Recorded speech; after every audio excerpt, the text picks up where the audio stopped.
To understand why France fell apart in the way it did, you have to step back and look at the sheer scale of the nation on the eve of its destruction. By the late 1780s, France was not some fragile, crumbling backwater waiting for a push. It was the undisputed giant of continental Europe. It boasted the largest population in the West, with roughly 28 million souls living within its borders. Its military was feared, its culture set the standard for every royal court from Madrid to St. Petersburg, and its agricultural base was rich, varied, and immense. Versailles was the envy of the world, a glittering monument to absolute power, artistic genius, and undisputed supremacy. By every outward measure, France was invincible. But beneath that magnificent gilded surface, the nation was rotting from the inside out. And the rot began with a fiscal system so archaic, so tangled, and so inherently unjust that it defied common sense. The French tax system was medieval in the most literal sense of the word. It had not been designed. It had accumulated over centuries like layers of sediment built from a patchwork of regional exemptions, clerical immunities, feudal privileges, and overlapping jurisdictions that made the entire apparatus almost incomprehensible. At the heart of this broken system lay a fatal inequality. The people who owned the most land, held the most wealth, and reaped the greatest profits. The nobility and the clergy paid almost nothing. Take the first estate, the Catholic Church. The clergy owned roughly 10% of all the land in entire France, yet they paid zero direct taxes to the crown. Instead, every 5 years, they offered the king a voluntary gift, and they were the ones who decided how much that gift would be. Then you had the second estate, the nobility. They were exempt from the main direct land tax, known as the taille, along with a host of other obligations. They sat at the top of society, collecting rents and dues, while contributing virtually nothing to the maintenance of the state that protected their privileges. So, where did the money come from to run an empire? It fell entirely on the shoulders of the third estate. That single category comprised 98% of the population. It included everyone who wasn't a noble or a cleric, wealthy merchants, rising lawyers, urban artisans, and, most importantly, the millions of peasants who farmed the land. They were the ones paying through the nose, and they were being squeezed from every conceivable direction. There was the taille, bleeding their meager savings. There was the gabelle, the deeply hated tax on salt. Salt was a biological necessity in the 18th century for preserving food, and the government turned it into a weapon. Every household was forced by law to buy a minimum quantity of salt from the crown at wildly inflated prices, whether they needed it or not. Armed salt inspectors could burst into private homes at any hour of the day or night to search for smuggled salt bought more cheaply elsewhere. A peasant caught with contraband salt could face heavy fines, imprisonment, or slow, agonizing death rowing on the king's war galleys. On top of the salt tax, there were the corvées. These were forced labor obligations that required peasants to drop their own plows during the most critical weeks of the growing season, leaving their crops to rot while they built roads that primarily served to connect one nobleman's estate to another. And if that wasn't enough, the Catholic Church collected its own mandatory tithe, taking roughly 10% of every peasant's agricultural yield straight off the top. Imagine living in a reality where every drop of sweat, every grain of wheat, and every coin you managed to scrape together was systematically siphoned upward. It was a daily grinding misery designed to extract maximum wealth from those who had the least and channel it to those who already possessed everything. Now, a reasonable person looking at this structural absurdity asks an obvious question. Why didn't a smart king just step in, reform the tax codes, and make the wealthy pay their fair share? The answer is terrifyingly simple. Multiple kings and brilliant ministers tried, and every single time they were utterly crushed, not by the starving masses, but by the elites. France had powerful institutions called parliaments. These were not modern legislative bodies where representatives debated policy for the public good. They were regional courts, staffed by hereditary magistrates, wealthy nobles who had purchased their judgeships and used their positions to protect their class interests. Their primary legal function was to register royal edicts before they became law. If a parliament refused to register an edict, it held an effective veto over the crown, and the parliaments used this veto with ruthless efficiency to block any tax reform that threatened the financial privileges of the aristocracy. It created a fatal deadlock at the heart of French governance. The king desperately needed revenue to run the state, and the only way to get it without sinking deeper into debt was to tax the wealthy. But the legal mechanisms required to implement those taxes were controlled by the very people who would have to pay them. It was a closed loop of absolute selfishness, and it had been paralyzing the nation for generations. Louis XIV, the legendary Sun King, had managed to brute force his way past these obstacles through sheer intimidation and the absolute centralization of power at Versailles. but his grand wars of expansion left behind an astronomical mountain of debt. Louis XV inherited that crushing burden and piled more onto it through a series of disastrous military conflicts, culminating in the 7 Years' War, which ended in 1763 with France losing nearly all of its North American empire. By the time Louis XVI took the throne in 1774 as a young man of just 20, France was already a sinking ship. The treasury was empty, the tax system was completely unreformable, and the political machinery was hopelessly gridlocked by an aristocracy that preferred national ruin over a slight reduction in their luxury.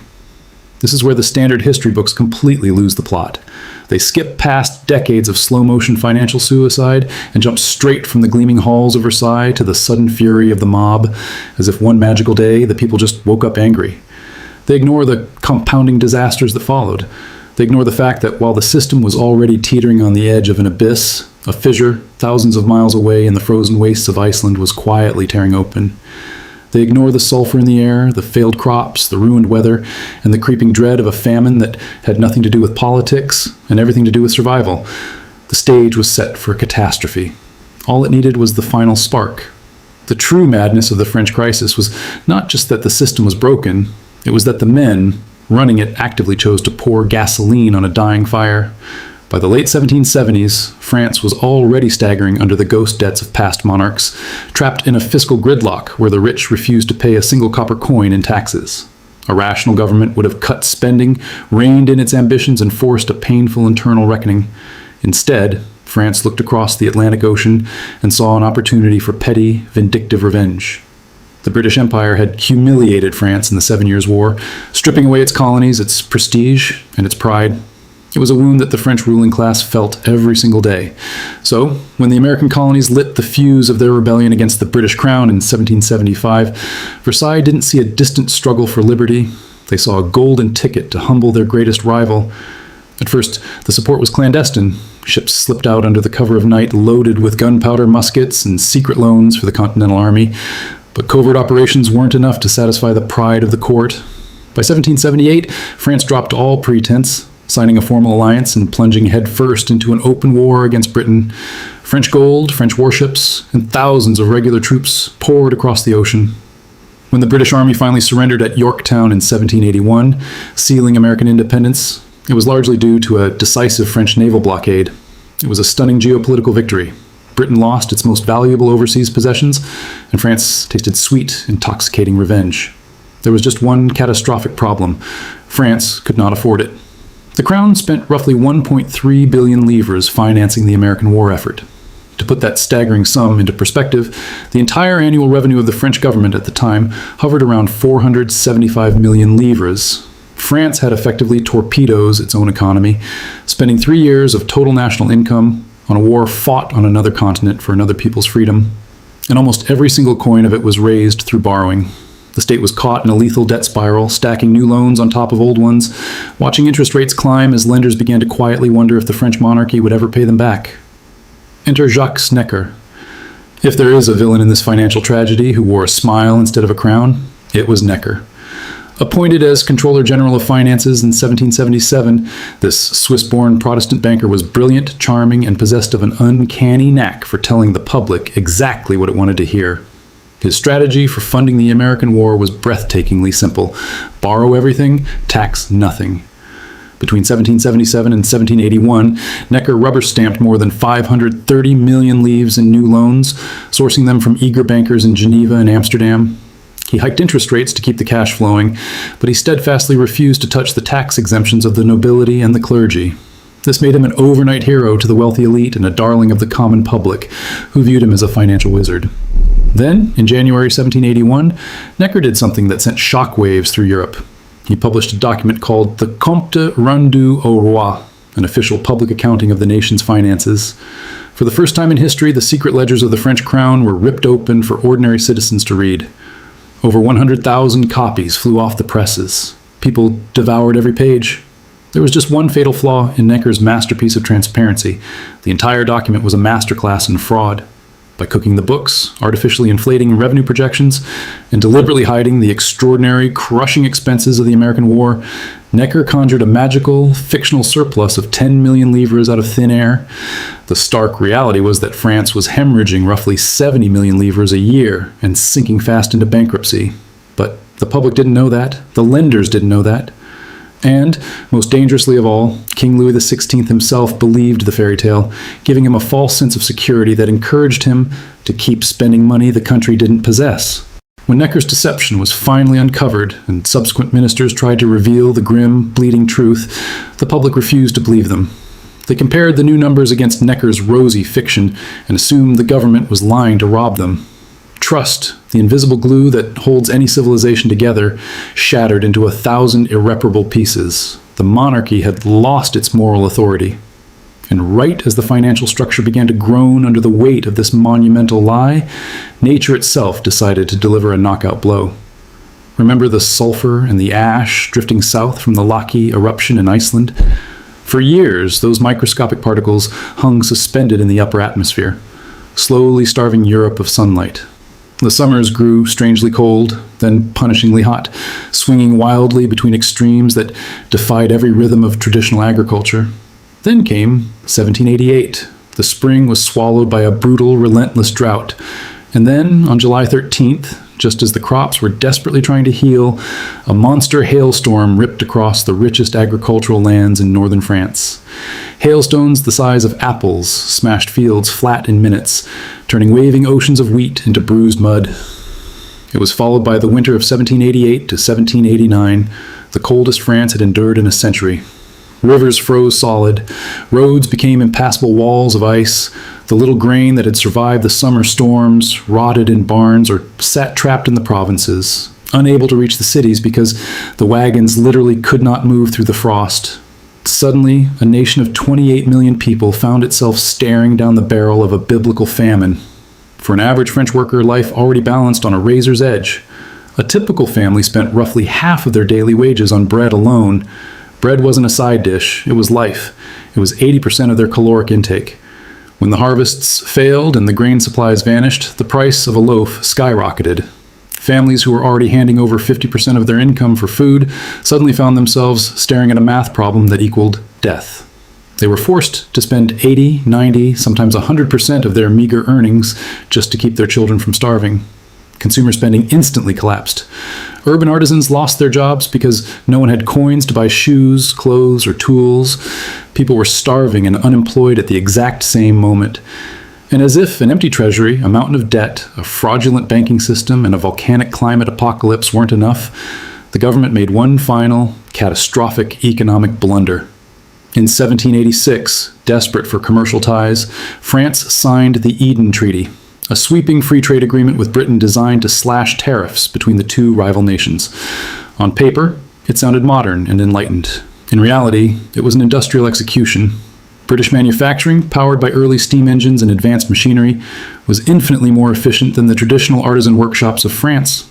When the tariff walls came down, cheap British textiles and manufactured goods flooded the French market like a tidal wave. French factories closed by the hundreds. Cities like Lyon and Rouen turned into ghost towns of desperate, jobless men overnight. By the winter of 1789, France was being crushed from every single direction simultaneously.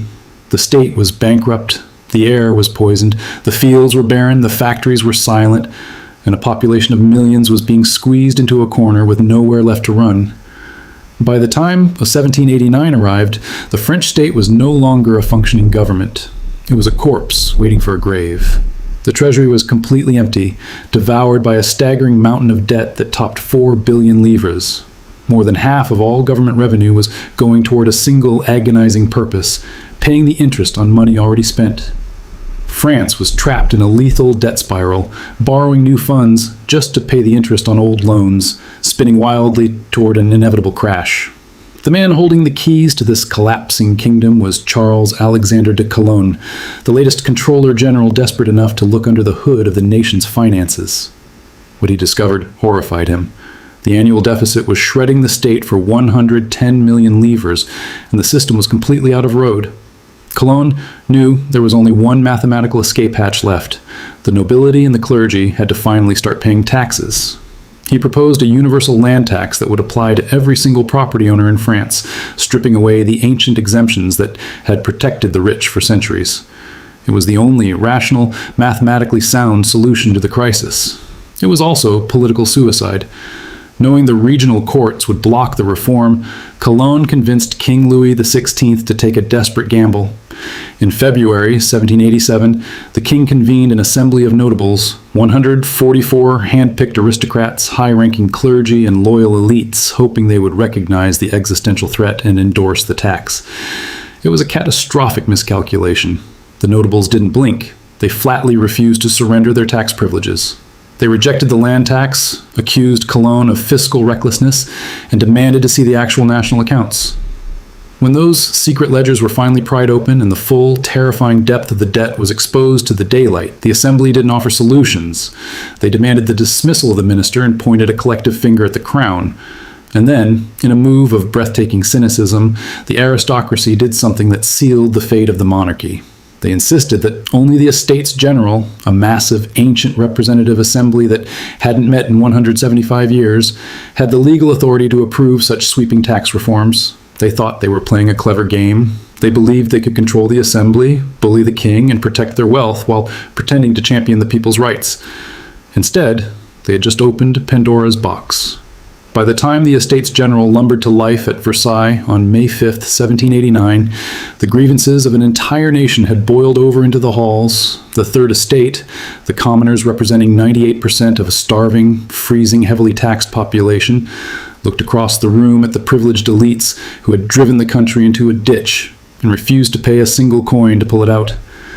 When the crown and the nobility tried to lock the commoners into the old rigged voting system where two privileged orders could always outvote the majority 2-1, the Third Estate did the unthinkable.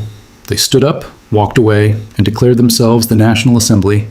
Days later, locked out of their official meeting hall by a panicked royal guard, they crowded onto a nearby indoor tennis court. With rain slicking the windows outside and the memory of empty stomachs haunting every man in the room, they took a sacred oath. They swore never to disband until they had torn down the old system and forced a new constitution upon France. The king wavered, panicked, and made the worst possible choice. He gave orders to concentrate troops around Paris while simultaneously dismissing the one man the public still trusted, Jacques Necker. When the news that Necker had been fired hit the streets of Paris on July 11, 1789, it felt like a declaration of war against a population already starving to death. The city erupted in a violent, righteous fury. The crowds surged through the streets, hunting for weapons, hunting for protection, hunting for the physical embodiment of the tyranny that had crushed them for generations. On July 14th, they marched on the Bastille. History remembers the storming of the Bastille as the dramatic spark of the revolution. But the ancient fortress wasn't targeted because it held massive stores of gold or weapons. It was targeted because it was a stone monument to absolute secrecy, arbitrary imprisonment, and elite impunity. It was the place where men could be locked away forever without trial, simply because a noble or a king wrote a sealed letter. When the fortress fell and the governor's head was paraded through the streets on a pike, it wasn't a sudden burst of random savagery. It was the cumulative, visceral explosion of decades of deception, crushing taxes, volcanic famines, and elite greed finally meeting their mathematical limit. And this is the uncomfortable, sobering truth that most history books gloss over. The French Revolution was not purely an intellectual awakening sparked by the elegant words of Enlightenment philosophers. Voltaire and Rousseau provided the vocabulary, yes, but the fuel was entirely material.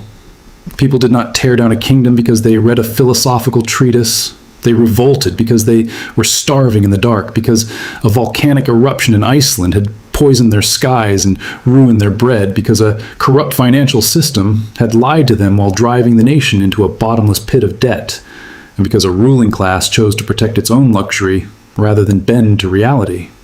When you study the fall of France, you realize it wasn't an isolated event frozen in the 18th century. It is a terrifying blueprint of what happens when a society pushes math, debt, and human endurance past the breaking point. A government borrows endlessly to avoid hard choices. An elite captures the institutions meant to serve the public and uses them to shield its own wealth. A population quietly absorbs the pain until an external shock, a bad harvest, a crisis, a broken supply chain, makes the intolerable impossible to ignore. And then, faster than anyone ever expects, the entire system comes apart at the seams. The veneer of civilization cracks and the bills come due all at once. The storming of the Bastille was just the first echo of that collapse. What followed was a brutal, cascading descent into terror, war, and radical transformation that forever altered the course of human history. But the chaos didn't start with the blade of the guillotine in Paris. It started decades earlier, in silent ledger books, in fraudulent accounting, in the freezing sulfur smoke drifting down from an Icelandic volcano, and in the tragic arrogance of a ruling class that believed it could borrow against tomorrow forever. The lesson is as old as civilization itself.